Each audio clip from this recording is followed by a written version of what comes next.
Good day dear chess lovers, Soren here, and in today's video I want to share with you an interesting game where legendary American chess player Robert James Fischer demonstrates brilliant defensive skills. Fischer is on the black side and he's playing against Bulgarian chess grandmaster Georgi Tringov. Tringov earned international master title in 1962 and grandmaster title in 1963. That same year, he also won the Bulgarian National Chess Championship. So this game was played in 1965 in Havana at Capablanca Memorial.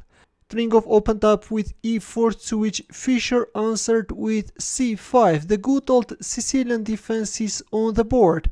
We will first go through the game, and then I will turn on Stockfish and we will stop on key moments. Bishop g5, Najdorf variation is on the board at the time. Bishop g5 was the main move.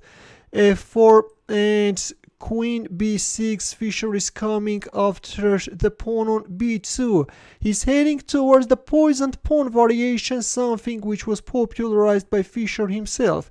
He then tried twice in a World Chess Championship match against Boris Spassky.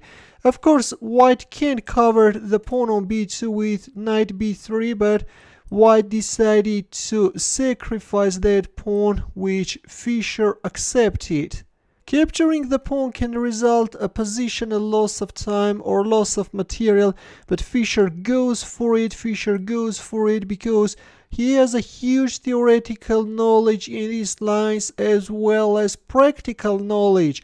This is something which Fischer was occasionally playing. e5, d takes e5. An alternative is playing h6, but in the game we see d takes e5, f takes e5, knight d7, and bishop c4. The most popular move in here is knight e4, but in the game we see bishop c4. There came bishop b4, hitting on c3, rook b3, queen a5, after which both players castled kingside. And it was in here that Tringov chose a very tricky move and he played knight takes e6. The move is inaccurate and is allowing black to gain advantage. Yes, with an accurate defense, black manages to prevail. We will come back to these lines once I finish the game. F takes e6. So the piece sacrifice is accepted. Bishop takes e6, king h8, and an exchange of rooks on f8 followed.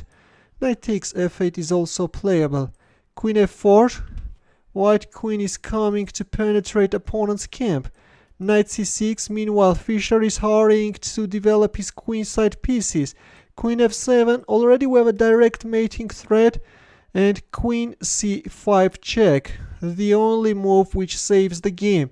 King h1, and once the bishop is overprotected, only in here Fischer neutralized the mating threat. Bishop takes c8, knight takes e5, queen e6, knight eg4, and at this point Georgi Tringov resigned. There is a threat of, for example, knight f2 check, and then double check, checkmate. That's why white resigned. So what I want to do right now is to go back and start analyzing from move from here on. Yeah, in here we see knight takes e6 move. There is an interesting bishop f6 move which is worth of taking into consideration. Also queen f2 according to Stockfish. But in the game we see knight takes e6, a bad move of course, which is allowing Fischer to gain advantage. Yeah, this bishop f6 looks very interesting. What should black play? Knight takes f6, right? If here, then rook d8. Yeah, a tricky move which again requires a precise defense. And then exchange sacrifice can happen in order to remove the bishop and try to exploit the weaknesses around black king, but seems like that black manages to survive. Okay, in the game we see knight takes e6 move, f takes e6, check, king h8, and an exchange of rooks on f8 followed. As I have already mentioned, you can also play knight takes f8. This is also winning. If here, then check, and then queen takes b7. In the game we see a more precise continuation. Bishop takes f8. There came queen f4, knight c6 by Fischer, again is making the most accurate move. Queen f7, and again the only move which saves the game, queen c5 check. If you go for knight f6 straight away, then your bishop is not protected. You can get checkmated this way.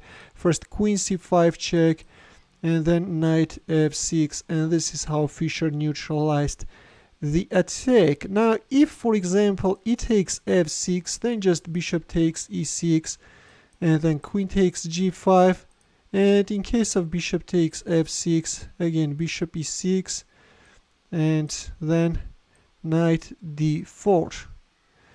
In the game we see bishop takes c8, yeah, and the rest is clear. Yeah, bishop takes c8, knight takes e5, the queen is now under attack. There goes queen e6, and at this point here resignation followed. How are you going to neutralize those threats? Bishop h4, right? Then just rook takes c8, and black is a piece up with a dominating position. Yeah, white's position is totally lost. That's why after knight g4 resignation followed. So this is it, dear chess lovers. Hope that you enjoyed this game. An instructive game at the same time, especially for those who are playing poisoned pawn variation. The ideas used in this game definitely have a practical value. In the end, a chess puzzle for you where the task is to win with the white pieces. As usual, we'll wait for your answer in the comment section.